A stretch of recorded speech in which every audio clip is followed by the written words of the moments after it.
Good evening, KenTon community. My name is Sabatino Samato. I'm your superintendent, and this is your weekly connection update. Today, we're going to focus on a few things. First, we're going to talk about our KenTon Forward and a focus on our culture and community. From there, we're going to move into a few reminders. We're going to round off today with our celebration of Hispanics Heritage Month, and then finally, we'll land on our recognition for the week. So let's get going.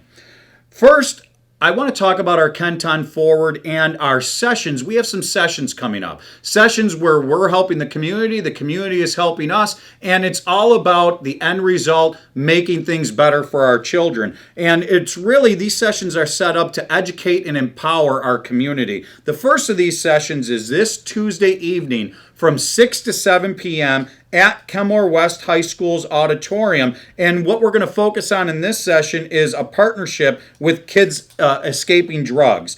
Guests must enter the door 1 off the Delaware Road parking lot, and you must wear a mask. But let's talk about the purpose of the session. It's really to educate our families and community members about the prevalence and harmful effects of alcohol and drug experimentation, use, and dependence among adolescents, and to provide resources for substance abuse prevention, treatment, and recovery. And folks, not only coming out of a pandemic, but also in this day and age in 2021, it's really important that we continue to educate ourselves on, as much as we already know, on how harmful drugs can be to our youth, making sure that we stay together as a community and continue to push this message forward and continue to educate ourselves on making sure that we're providing the best guidance we can for our children. Future sessions will include Tuesday, November 2nd at 6:30, which will be a virtual session with the National Center for Missing and Exploited Children to help families learn ways to protect kids online. Then also on Tuesday, December 7th at 6:30 with UB's Institute for Trauma and Trauma-Informed Care. And this goes back to our Office of School Culture, just one of our offices here in KenTon that really focus on community resources and working on everything that we can do to address not only all of the needs of our families and our children, but addressing, more importantly, the whole child and providing us those resources. So look forward to seeing you there and that connection with our KenTon Forward and moving us forward as KenTon. So now, since I brought up the masks in the last section, I just want to hit a real quick reminder. Folks, we've been doing a great job together as a district. Just a reminder on masks in our schools. It's mandatory. They are mandatory at all times. It's a New York State requirement. And on September 7th, the New York State Department of Health issued the indoor mask requirement. And remember, just a few things, making sure, talking to kids about that they must completely cover the nose and mouth, and what kind of mask, and adhering to those requirements. The mask can't have any openings. The masks have to be 2 or more layers. So folks, just hit that again with our kiddos as we're going into next week. Now, a wonderful way and something that we do here in the connection, an educational point as we're in National Hispanic Heritage Month. And today we focus on another lesser known Hispanic American trailblazer, Octaviano Lorenzolo, who was the first Hispanic American elected to the U.S. Senate. Although his name might not be widely recognized, he played a major role in advocating for Hispanic American rights and was one of the most vocal and influential leaders of his generation. Mr. Lorenzolo was born in Mexico in 1859 and emigrated to the U.S. at the age of 11 after his family fell into bankruptcy. He settled in New Mexico Territory, which was eligible for statehood but would not be admitted into the United States for another 42 years because so much of its population was foreign-born. Mr. Lorenzolo initially worked as a school teacher and principal, but he studied law at night and later became an attorney. He was extremely passionate about defending the civil rights of the territory of the Hispanic American population. He was fearful that elected officials would impose the same kind of restrictions on them as southern states had implemented on African Americans during the Jim Crow era.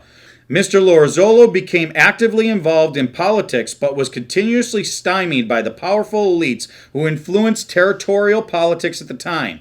He did manage to get elected as a delegate to the New Mexico Constitutional Convention in 1911 and fought for pro-Latino measures to be included in the future state's constitution.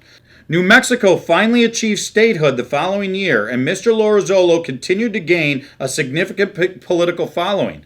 He lost numerous elections, but he never gave up and was elected New Mexico's fourth governor in 1918. In 1928, he was elected to the U.S. Senate, becoming the very first Mexican-born U.S. senator. His arrival in Washington gained little national attention, and he died of an illness while in office, able to attend only a single session of Congress. During his short time in the Senate, the one piece of legislation he introduced was to expand access to education for the Spanish-speaking population of New Mexico in order to promote equal opportunity, and what a great accomplishment. And Mr. Lorenzolo's story is the American story of perseverance, hard work, never giving up, and it's actually perfectly aligned with the KenTon way. Finally, we end with our recognition, and it's the Kenmore East and Kenmore West Athletics Hall of Fame. And those inductees, what a great recognition for all of your contributions to KenTon. Congratulations to the 16 members of the Kenmore East High School and Kenmore West High School Athletic Hall of Fame induction class of 2021. All inductees were honored at a banquet on September 23rd, as well as the Kenmore East varsity football game homecoming on September 24th and the Kenmore West varsity football game on September 25th. This is the 16th induction class for each school, bringing a total number of Hall of Fame inductees of 142 to Kenmore West and 146 to Kenmore East. A special congratulations to Mr. Brett Banker, who actually started the Hall of Fame all those years ago, and that is a legacy that has continued and will continue in KenTon of really recognizing our own.